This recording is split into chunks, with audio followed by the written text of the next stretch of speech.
অক্ষুণ্ণ রাখার জন্য এবং ভারতের যে চরম আগ্রাসন বাংলাদেশের উপর সেই শীতলকে থেকে সেই দিল্লি জিনজিরকে থেকে বাংলাদেশকে একটি স্বাধীন সার্বভৌম রাষ্ট্র হিসেবে গড়ে তোলার জন্য যে আকাঙ্ক্ষা বাংলাদেশের জনগণের ছিল সেটি একটি অন্যতম ড্রাইভিং ফোর্স হিসেবে আমি মনে করি যে গত জুলাই ও অগাস্টের অভ্যুত্থানের একটি অনুপ্রেরণা হিসেবে আমাদেরকে জুগিয়েছে।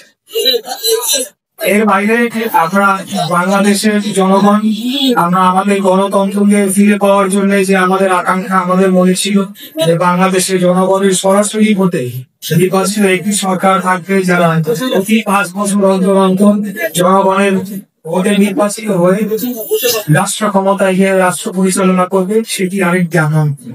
এবং সর্বোপরি আমি মনে করি যে আমরা বাংলাদেশের জনগণ সকলে দল মত ধর্ম বর্ণ গোত্র লিঙ্গ রাজনৈতিক মতাদর্শ নির্বিশেষে পাশাপাশি সহ অবস্থান করে বাংলাদেশের জনগণ হিসেবে আমরা সহ অবস্থান করব এবং বাংলাদেশ রাষ্ট্রকে এই দক্ষিণ পূর্ব এশিয়ার অন্যতম শক্তিশালী রাষ্ট্র হিসেবে আমরা নির্মাণ করে তুলব, সুখী সমৃদ্ধশালী রাষ্ট্র হিসেবে গড়ে তুলব। এটি আমাদের আকাঙ্ক্ষা ছিল।